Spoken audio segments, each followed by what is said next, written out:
Milenial dan Gen Z, berjumpa lagi bersama dengan saya Desi dan Mami Jane. Kita bertemu lagi dalam program apa Mami? Korban Big Idea.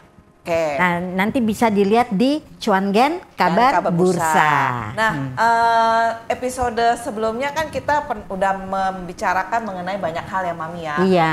Dari yang namanya kehidupan agen di Kalikunya, terus kemudian Sandwich Generation, terus kemudian waris. Waris yang Pak Edi Mak ya. Iya. Terus kemudian juga mengenai wadah dari asuransi sendiri itu siapa? PAAI. yang nanti itu, juga dengan foundernya ya. betul. Nah, itu adalah episode kita yang sebelumnya. Nah, jangan lupa untuk di-subscribe ya teman-teman, milenial dan Gen Z. Nah, Mami kemarin itu, ini saya bingung juga nih dengan kondisi sekarang. Karena kondisi sekarang ini kan antara milenial dan Gen Z yang which is kita tuh banyak kan masih milenial lah gitu. Tapi cara berpikirnya sangat berbeda. Nah, Betul. Ingat nggak Mami yang kita discuss waktu itu kan? Terus kita bilang kenapa sih sekarang milenial itu bingung gitu dengan jati dirinya.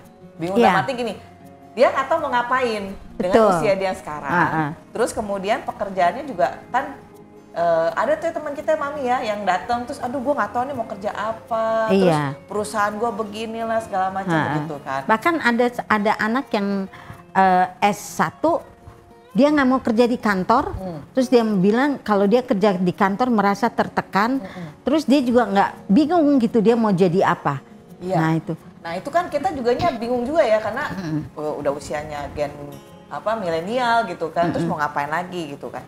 Nah kemudian juga ingat nggak Mami kita punya temen juga tuh dia kita tanya dengan usia dia sekarang ini apa yang udah lu punya gitu kan. Iya. Nah terus dia bingung tuh, aduh malu-malu jawabnya ya, duh gue nggak tahu nih apa yang udah gue punya dari hal yang dasar aja deh, bahkan dia aja nggak tahu punya asuransi apa enggak. Iya, tapi Des, dari itu semua nggak semua sih sebetulnya milenial seperti itu ya.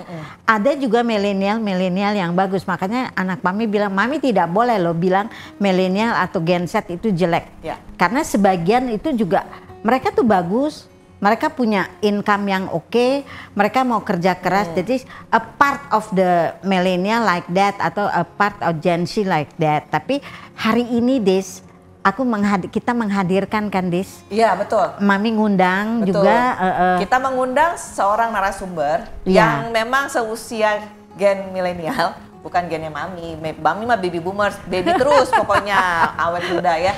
Jadi kita mengundang yang memang gen milenial dari gen milenial ini yang kita mau tahu sih ya apa sih yang membuat dia itu jadi sekarang. Terus tantangannya, solusinya apa buat teman-teman kita yang di gen milenial ini. Nah, dia jadi tapi hebatnya dia mau jadi agen asuransi dan cukup baik ya dan menjadi contoh buat teman-teman yang lain. Gitu. Oke, kalau begitu narasumber kita yang luar biasa pada episode kali ini yaitu siapa Mami?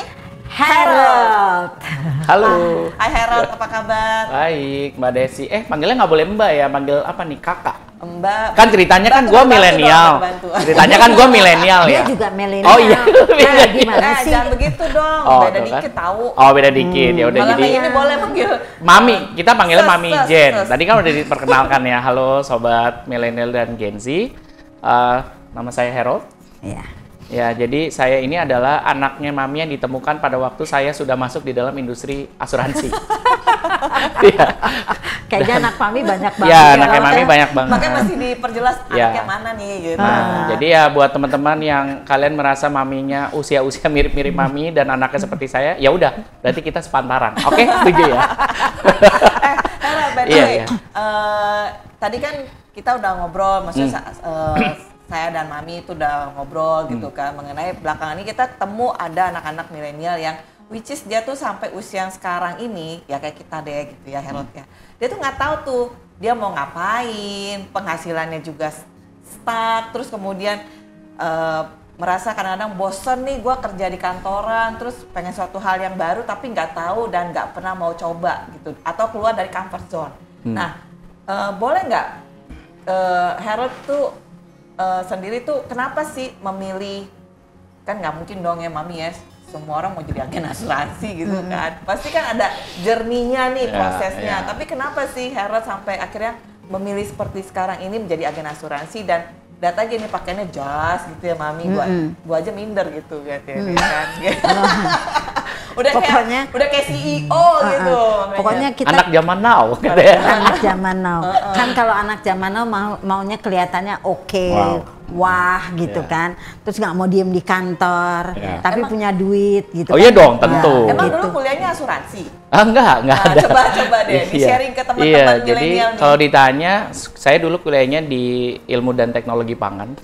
Salah satu perusahaan, salah satu universitas ternama di Bogor. Nah, udah tahu. Oh iya udah disebut ya, boleh ya. Iya, jadi kalau ditanya sama temen-temennya apa nih hubungannya antara jurusan lu yang teknologi pangan sama kerjaan lu sekarang, ya saya akan bilang ya hubungannya baik-baik aja. Gitu. Terus jadi bisa dari IPB lulus, terus sempat kerja nggak? Sempat. Jadi sebenarnya ya sama ya seperti teman-teman yang lain, kalau udah kuliah kan juga cukup susah ya bisa lulus gitu kan, perjuangannya luar biasa gitu. And then saya berpikir ya pasti saya akan cari kerjaan yang berhubungan dengan latar belakang pendidikan. Oh, jadi masih waktu punya itu, dedikasi tinggi. Iya waktu itu ya. Ya jadi sempat kerja, saya waktu itu kerja di salah satu FMCG terkenal juga, ya kan, yang tumbuh tuh ke atas nggak ke samping gitu ya. Jadi nggak disebut.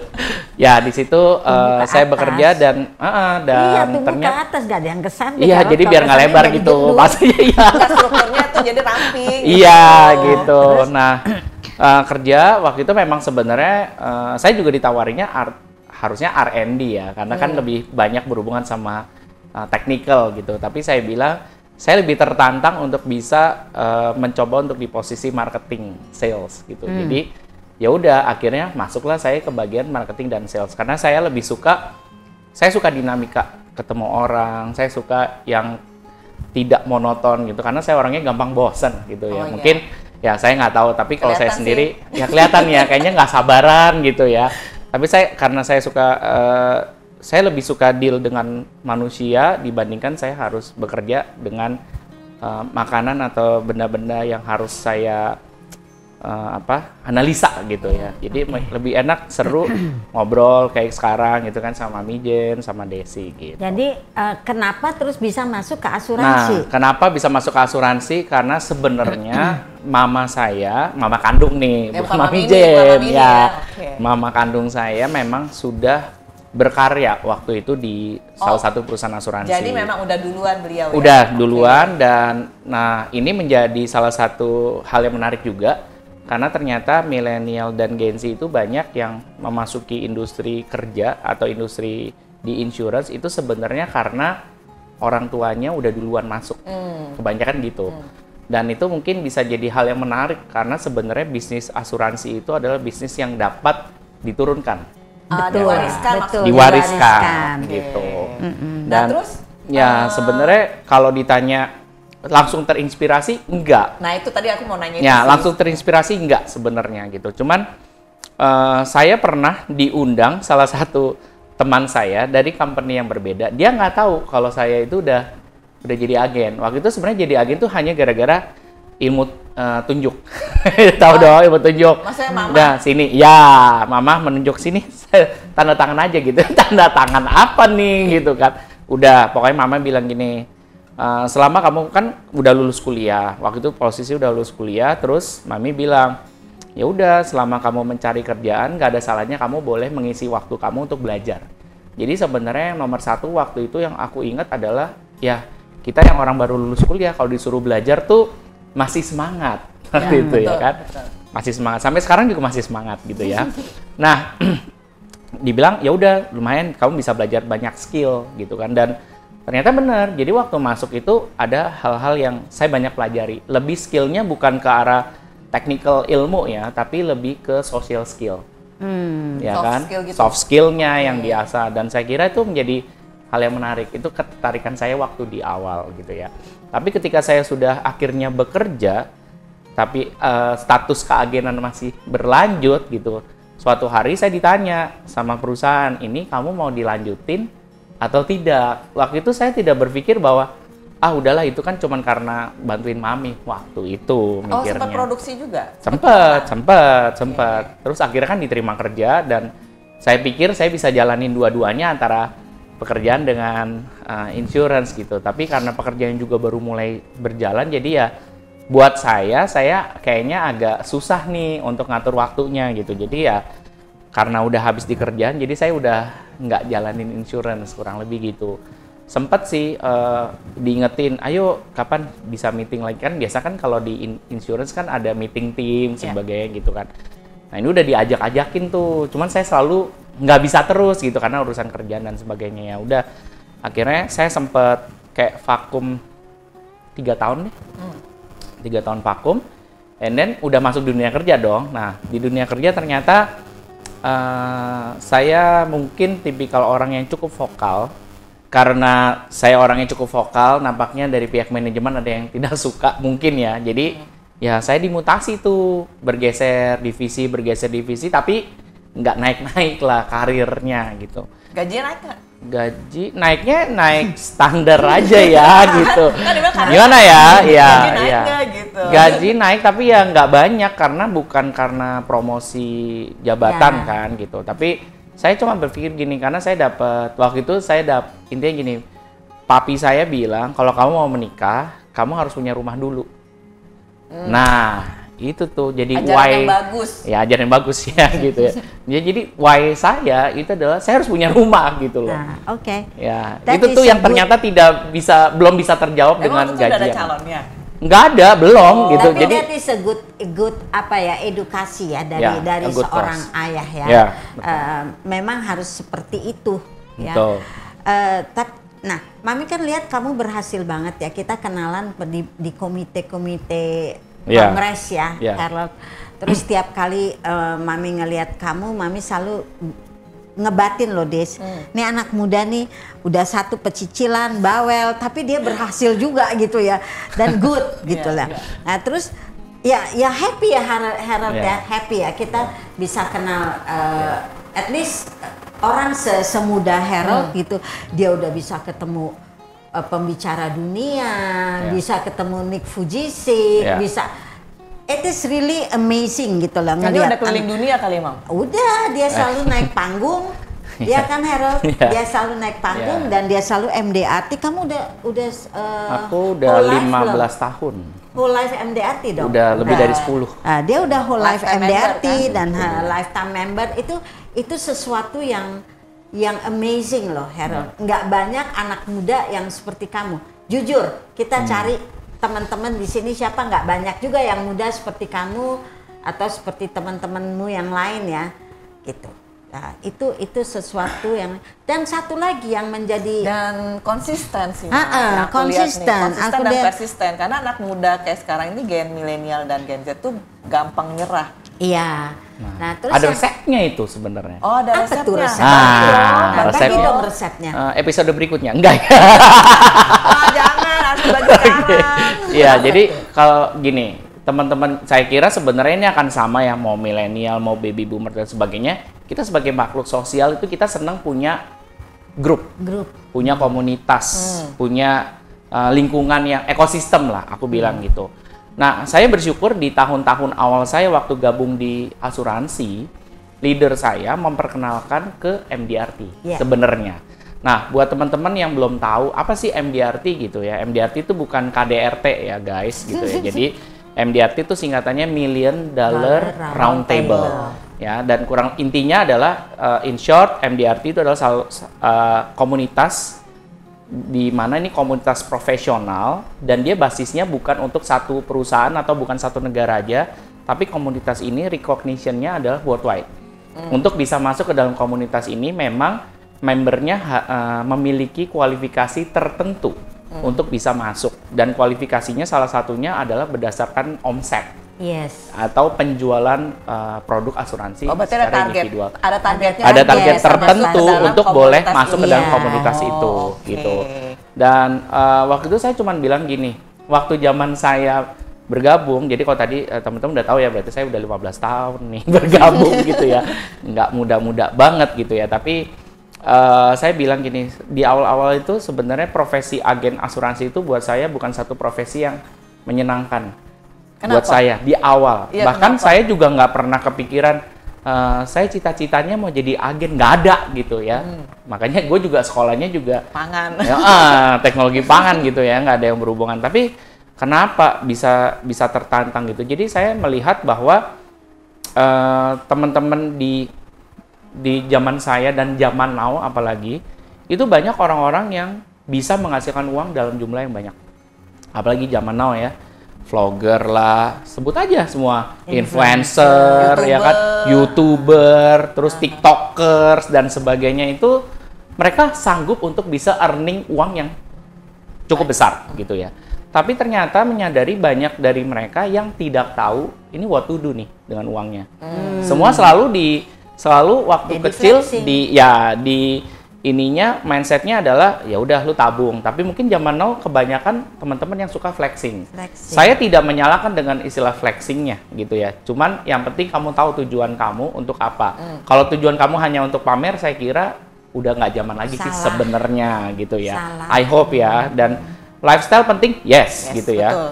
Dan saya menyadari bahwa dengan adanya hal-hal yang concern sih, jadi muncul concern. Concernnya adalah ternyata nggak semua orang yang punya uang itu tahu ya gimana cara memanage uang, Mengelola Yes. uang. mengelola uangnya Oke. gitu. Dan saya kira perencanaan keuangan itu menjadi salah satu hal yang penting. Dan asuransi itu menjadi salah satu solusi untuk bisa membantu menyempurnakan proses perencanaan keuangan kamu gitu. Oke. Nah, itu yang terus kan ini kan udah berjalan nih. Ya. Di awal-awal katanya kurang menyenangkan, Iya. nggak enak. Nah, dianggap sebelah mata, iya. dipandang sebelah mata. Itu segmennya ke seumuran atau Awalnya saya nyarinya yang circle-nya yang kurang lebih yang seumuran ya. Waktu itu masih baru di awal-awal orang bekerja sih sebenarnya gitu. Tapi saya dibantu dengan teman-teman ini, mereka punya orang tua, ada juga bosnya. Ya kan dulu waktu saya masih kerja saya juga kenal dengan bos di perusahaan ya. Saya coba tawarin gitu. Terus juga karena mami juga di insurance waktu itu sempat mami juga bantuin untuk kasih leads waktu itu ya, bahasanya kan gitu ya, kasih leads. Tapi tetap saya yang harus follow up, saya yang garap waktu itu. Nah, Des, nggak cuman itu aja ya, Harold juga udah ikut kongres kemana-mana, di MDRT sampai internasional juga dia juga dipakai lah waktu itu kan Dipakai ya, ya, iya. untuk Betul. apa sukarelawan ya, kita bilang volunteer. Volunteer. Volunteer, Nah, ya. sekarang dia juga diangkat loh, Des, jadi ketua acara Asosiasi. PAAI. Oh, wadah asuransi itu. Iya, nah, Oke. nah, wadah asuransi itu kan sangat penting ya. Ya, Mami betul. bingung loh, kadang-kadang bingung dan sedih. Makanya kenapa setiap saat Mami bilang, kok agen asuransi ini tidak mengerti kalau agen ini perlu wadah, Ya. ya? Oh, ada yang nanya juga di episode yang pertama. Ada yang nanya, Mami, di Kolom komen. bukan kolom komen, ada yang Setelah Japri Japri. saya, Oh, dia nah. bilang gini, kan udah ada AAJI, OJK, kenapa masih ada wadah asuransi? Nah, ada yang ngomong begitu Oke. nanya sama saya, kenapa tuh? Menarik nih, Ya, ya. boleh nggak Harold? Karena Betul. Harold, kan kita tahu ya, kalau Singapura, Malaysia, Bangkok, Filipina, ya Asia deh, kita nggak Ya. usah lihat di depan. Itu di Western, tapi di Asia dulu, itu mereka bisa besar loh. Ya. Ya kenapa? Ini Mami berharap anak-anak milenial dan Gen Z nantinya, tapi baby boomers juga yang masih berkecimpung di sini, tolonglah untuk PAAI ini supaya berkembang. Nah, Harold sekarang dipilih menjadi ketua panitia untuk acara hari ulang tahun tahun ke-8 ke-8. PAAI. Coba Betul. Harold cerita sedikit. Ya, jadi awalnya saya juga wadah ini sebenarnya wadah asosiasi ya. Sebenarnya ini mau MDRT kek, mau bukan MDRT, sebenarnya semuanya punya wadah yang sama gitu ya. Dan saya sangat senang sekali untuk ayo kita hand in hand nih, karena kita menyadari industri ini tuh jujur Li, saat-saat ini tuh banyak kotor. Gancing. Banyak yang, saya akan bilang banyak yang kotor. Kotor, Ya, ya. saya mohon maaf ya. Viralnya di luar, Ya, omongannya. fraudnya lah, mungkin juga dari segi kemampuan agen dalam menyampaikan. Mis-selling. Ya, mis-selling dan sebagainya itu menjadi hal-hal yang concern di industri. Dan itu tanggung jawabnya bukan tanggung jawab perusahaan aja sebenarnya, tapi itu adalah harusnya menjadi tanggung jawab kita semua. Nah, saya menyadari bahwa kalau kita belajar juga dari negara-negara yang lebih maju di ya let's say Singapura, Malaysia gitu ya, mereka punya wadah, punya asosiasi. Jadi sama perusahaan asuransi punya asosiasinya, namanya AAJI, Asosiasi Asuransi Jiwa Indonesia, which is itu adalah asosiasinya perusahaan gitu. Nah, selain asosiasi perusahaan, tentunya kita punya banyak aspirasi yang datangnya dari leader, dari agent. Dan kita juga sebenarnya butuh yang namanya wadah asosiasi. Nah, ini kita sebenarnya udah ada nih wadahnya.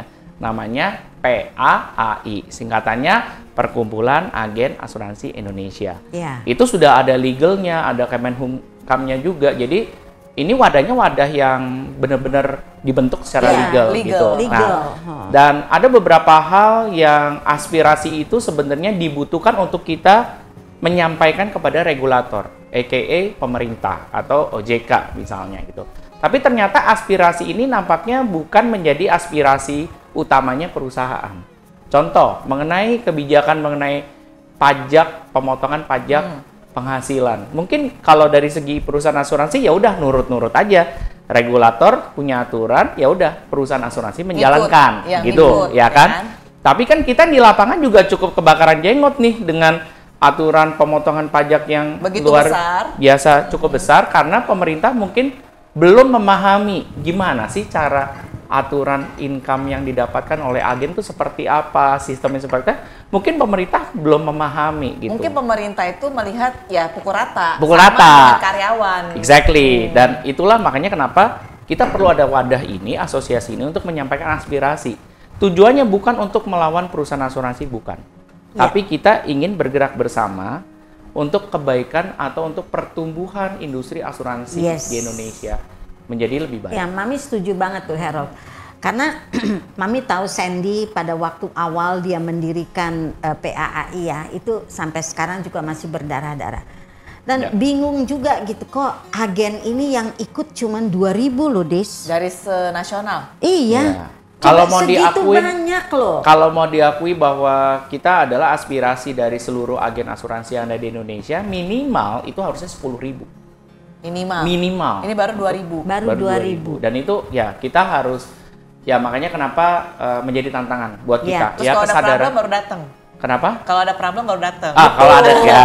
Betul, Ya, betul. itu. Kita Dan baru biasa. aware. Ya, biasa baru aware. kan disuruh join Jadi, nggak ya. mau, ada problem baru Ya, datang gitu. Dan, ya harapannya ya kita butuh dukungan gitu. Dukungannya Mami tuh happy ya, happy-nya gini. Ada anak muda yang kita tahu ya Des, dari awal dia merintis, dari bukan sekolah asuransi, malah sekolahnya untuk pangan ya, terus segitu kok jadinya ke asuransi dan dia tuh aware dengan kondisi asuransi dan agen asuransi. Harold, Mami berharap teman-teman dari yang muda-muda tuh bisa seperti kamu ya Harold. Terus rencananya untuk ulang tahun ke-8 ini apa sih Harold? Ya, rencananya sebenarnya kita akan mengadakan seminar setengah hari. Di mana? Seminarnya sebenarnya kita buat itu secara hybrid. Kenapa secara hybrid? Karena kami menyadari tidak semua agen hanya ada di Jakarta aja. Betul. Kan banyak nih agen asuransi yang tersebar dan kita ingin edukasi, kita ingin informasi yang bagus-bagus itu bisa nyampe juga nih kepada rekan-rekan agen yang ada di pelosok-pelosok bahkan gitu ya, dengan mengikuti secara online, Zoom. Jadi yang hadir onsite itu adalah biasanya undangan aja. Karena memang tempatnya kita nggak besar gitu ya, tapi kita lebih penting di kontennya. Nah, nanti ada beberapa pembicara yang dari yang profesional speaker juga ada, lalu kita juga ada pembicara inspiratif dari rekan-rekan agen dan rekan-rekan leader yang sudah berkecimpung di industri asuransi. Nah, yang menarik nih, saya mau tambahin sedikit supaya nggak lupa ya teman-teman. Buat teman-teman milenial dan Gen Z, saya percaya Anda cari bukan hanya uang, Dan saya ternyata menemukan ada value-value kehidupan yang bagus. Apa value-nya? Value-nya, saya bisa memberikan dampak kepada orang-orang yang ada di sekitar saya. Bagaimana ketika saya bisa membantu pengurusan klaim, dan bagaimana nasabah merasa terbantu ketika terjadi resiko kehidupan. Kita tuh sebagai perusahaan asuransi kan bukan kita nggak bisa doain orang ini supaya tidak ada resiko, enggak. Ya, itu resiko itu hanya Tuhan, dan ya itu rahasia ilahi lah gitu. Tapi setiap resiko kehidupan yang terjadi pasti ada kerugian finansial. Betul. Nah, kita sebagai life advisor, saya selalu mengajarkannya begitu ya, teman-teman sebagai life advisor perlu nih memberikan edukasi kepada semua orang-orang di sekitar kita untuk aware. Setiap ada resiko kehidupan selalu ada resiko finansial. Yang kita bisa bantu cover itu adalah resiko kerugian finansialnya. Ya, ini menarik loh, Dis. Dia bilang life advisor. Iya. Ya, soalnya kalau kita nih ngajak orang nih, misalnya kita ngerekrut ya, Mami kan juga dulu pernah jadi agen ya. Pelaku bisnis ya. Dia bilang apa? Gue nggak bisa dagang asuransi. Gue nggak bisa ngomong, nggak bisa. Sebenarnya untuk buka toko kok dagang. Iya, makanya. Iya, jadi kesannya diperjualbelikan kan. Begitu. Terus gitu, sebenarnya untuk sekarang ya Harold tidak itu lagi ya Harold. Orang itu menjadi agen tuh harus pinter, ya, harus pinter, dan dia juga harus belajar untuk financial planning. Betul. Dia tahu kayak kemarin Edi Mak ngomong waris. Terus untuk financial planning juga kita kan sebetulnya juga punya wadah ya, FPAI, Financial Planner Asosiasi Indonesia. Di mana Harold juga ada di situ, Mami juga ada di situ. Nah, jadi insurance ini sebenarnya kalau aku bilang itu menjadi agen tuh sangat profesional loh. Kalau dia mau melakukan dengan baik, setuju nggak Harold? Setuju banget. That's why itu yang tema yang akan kita angkat. Apa tuh? Di dalam hari ulang tahun PA yang ke-8 nanti, tanggal 10 bulan 10, biar gampang nih ngingetnya. Wah, bagus banget. Ya kan? Tanggal 10 bulan 10 gitu ya. Kita mulai jam setelah makan siang. Temanya adalah agen asuransi profesi bermartabat. Yes. Ya, itu yang kita mau angkat karena sampai hari ini kita juga masih challenge ya, bahwa saya sampai masuk di dalam komunitas MDRT, saya juga butuh vibes, saya butuh ambience, saya juga butuh ekosistem yang bisa sama-sama kita punya ekosistem yang positif. Nah, PAI ini menjadi salah satu jalur kita untuk kita bisa kasih tahu ke teman-teman yang lain, baik itu yang sudah menjadi agen maupun yang belum melirik gitu ya, bahwa ini adalah profesi yang bermartabat loh. Nah, itu yang kita mau coba sosialisasikan. Jadi teman-teman semua harus aware this. Betul. Nah, Harold, tadi kan kita udah denger ya tantangannya dia segala macam menghadapi lika-liku dia sebagai seorang profesi di dunia asuransi ini. Nah, kalau menurut Harold nih, sebenarnya untuk gen milenial ini apa sih produk-produk yang oke, terus kemudian solusinya apa untuk mereka gitu loh. Jadi biar mereka tuh bisa terarah, terus bisa tahu begitu nanti ketemu dengan life planner yang kita bilang gitu ya. Nah, itu dia udah tahu gitu. Saya punya tips sih, dan saya sering bagikan itu kepada teman-teman muda gitu ya. Kalau kita ngomong asuransi kesehatan, jujurly anak-anak muda itu merasa, oh yaudahlah gue masih sehat gitu kan, toh juga ada BPJS, atau mungkin orang tua saya masih mampu untuk bisa membiayai kalau sampai saya sakit. Perusahaan masih atau dari perusahaan karena dia bekerja, karena dia udah dapat juga, dan nggak bisa double klaim juga anyway gitu kan. Jadi yang saya selalu edukasi itu adalah sebenarnya pentingnya untuk mempersiapkan dana pensiun. Ya, karena kita adalah negara Indonesia ini adalah negara yang kependudukannya tuh punya jumlah penduduk usia produktif paling banyak. Salah satu yang paling banyak di dunia. Bahkan nanti Indonesia itu diprediksi bisa menjadi ranking kedua, pokoknya 3 besar deh, untuk bisa negara yang isinya usia produktifnya paling banyak. Ya makanya kenapa sampai Presiden RI kita, Bapak Jokowi gitu ya, masih Pak Jokowi nih eranya gitu ya, sampaikan menuju Indonesia emas. Dan itu kita harus jangan sampai momen ini hilang, karena kita tidak bisa memanfaatkan talenta-talenta muda usia-usia produktif untuk bisa memikirkan, karena negara-negara maju salah satu kunci keberhasilannya adalah masing-masing individu punya kesadaran untuk mempersiapkan dana pensiun.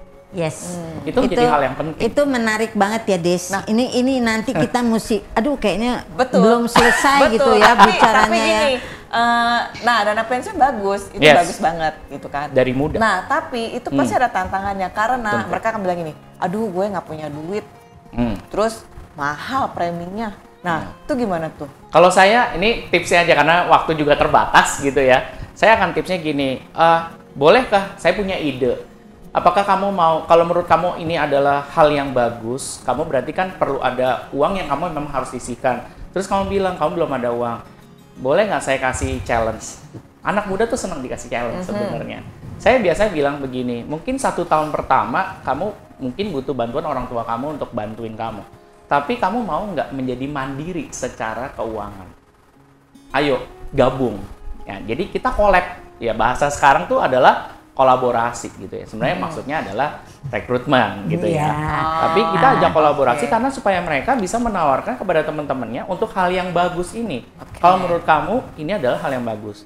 Dan saya selalu memberikan tips. Nah, ini ada tips nih sedikit buat para milenial dan Gen Z gitu ya. Asuransi itu bukan sesuatu hal yang Anda jual. Ya. Tapi asuransi adalah sesuatu hal yang Anda tawarkan. Nah, saya sendiri dan tim saya selalu bilang, we don't sell. Kita nggak jual kok, tapi we help you to buy. We help you to prepare your future. We help you to prepare your financial future. Oke, good banget Good nih. ya. Oke, Des, waktu kita udah habis ketemu dengan Harold. Sebetulnya banyak sekali yang harus kita gali ya nanti. Next episode ya. Who knows gitu ya, kita masih punya kesempatan untuk ketemu. Betul, Mami. Oke. Jadi thank you Harold untuk tipsnya buat teman-teman Gen milenial ini. Ya, semoga perbincangan kita kali ini sangat menginspirasi kalian semua. Ya. Nah, untuk informasi berita ekonomi dan tayangan kita episode ini ya kali ini nih yang mengenai kita banyak bahas mengenai kehidupan Gen milenial. Bisa kunjungi kemana, Mami? Nontonlah atau lihatlah di YouTube Big Idea Cuan Gen kabarbursa.com. Jangan lupa di subscribe, di like, kalau perlu di komen ya supaya kami terus akan menginspirasi dan mengedukasi kalian dengan kabar-kabar yang bagus. Betul sekali. Oke, saya Desi dan Mami Jane. Kami pamit. Harold. Jangan lupa ya Harold juga ya. Aduh, makanya. Harold, ya kami pamit. Sampai jumpa di episode berikutnya. Bye. Oke, bye. Bye.